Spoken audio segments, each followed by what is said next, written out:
Good morning. Welcome back into Wake Up America. Happy Monday to you. The LA County Sheriff's Office has confirmed that the 72-year-old suspect in the mass shooting in Monterey Park, California, just east of downtown Los Angeles, on Saturday night died of a self-inflicted gunshot wound. Yeah, but not before killing 10 people and injuring 10 others in the country's latest mass shooting, which has devastated the town's Asian community as it celebrates the Lunar New Year. Joining us now for more is spokesperson for the National Police Association, Betsy Brantner Smith, and 25-year LAPD veteran Deon Joseph. Thank you so much for joining us this morning. Yeah, great to have you both on, Deon. Let's start with you. Details still sort of trickling in as far as what happened. We are learning more about the suspect, though, as police try and piece together a possible motive. Here we go again. First off, what stands out to you about this latest mass shooting? Well, what stands out is the age of the individual.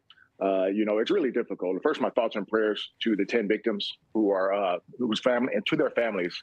My prayers are with them, and to the people who are healing, and to the first responders who responded to this tragic incident. With every shooting, it's not even shocking anymore.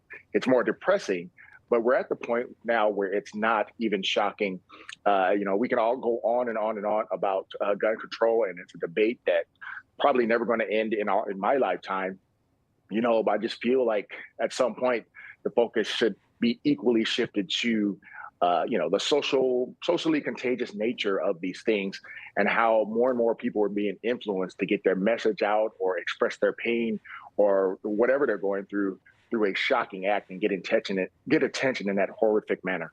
Yeah, a focus on maybe the mental health, which a lot of people say. Betsy, take a listen to the LA County Sheriff talking about the shooter.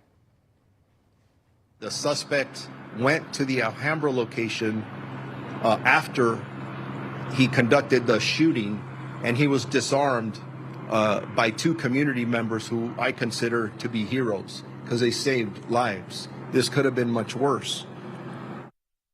Betsy, so right, those officers being heroes. Information is still trickling in. The 72-year-old man, he basically frequented the ballroom dance studio where the shooting took place. Same question to you. Does anything stand out to you about this latest mass shooting? Well, it sounds like it has potential to really be a domestic dispute that went badly. He's said to be a former dance instructor, that his wife or ex-wife was there and he wasn't invited. So again, just like Deon said, you've got this extreme anger in someone, and they choose to deal with it in this horrific way. And here's what's going to happen. And here's what's incredibly frustrating. Instead of taking care of this community, instead of celebrating the law enforcement response, which was extraordinary, what you already have the governor doing is talking about more gun control and ridiculous things like that. Look, we have a broken criminal justice system in this country, and there's no place it's more broken than California. Instead of talking about gun control, what we need to talk about is judges who let people out of jail, let them out on cheap bond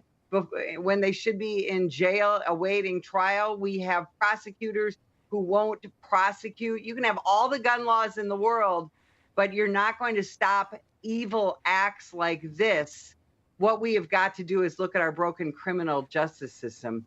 And again, let's keep, just like Deon said, let's keep this community in our prayers, because they're going to need it. But they appear to be an incredibly strong group of people. It's very admirable. And known as a very safe community by and large. Let's take a look at some of the numbers here. Last year, there were 647 mass shootings in the U.S., just a huge number when you think about it. We've had 36 so far in 2023. Today is January 23rd, so we're only just starting the new year.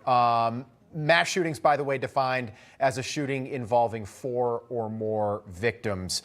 Deon, we've gotten to the point where I can just tell you personally, if there's something going on, there was a parade right before Christmas, and this popped into my head. I've got 2 little kids. We didn't go. It was also raining, so that played a role in it. But this popped into my head.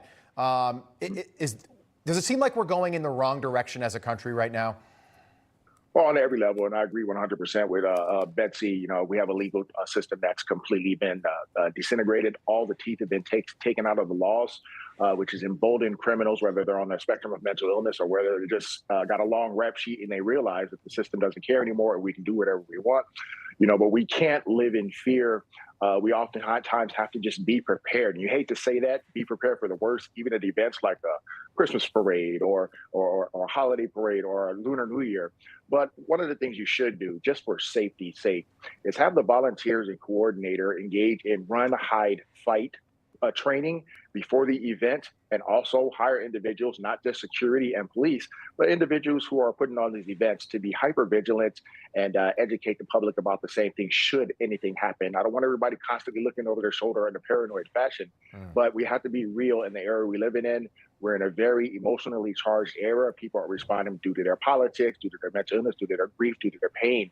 And once again, they're looking for ways to lash out and draw as much attention because in their minds, they feel they haven't been heard. That's not robbing them of accountability, but we do have to be real and stop going to guns, and deal with people. All right, Betsy, Brantner, Smith, Deon, Joseph, thanks so much for being with us this morning. We appreciate you breaking that down for us.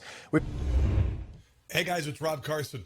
Your retirement funds are being threatened with even more losses from record inflation, recession, and skyrocketing interest rates. Fortunately, the highly trained specialists at American Hartford Gold can show you how to protect your savings and retirement accounts by diversifying your portfolio with physical gold and silver. If you call them right now as a special offer, they will give you a free gold coin on your first qualifying order, so don't wait. Call 866-935-4309. That's 866-935-4309 or text Newsmax to 65532. That's Newsmax to 65532.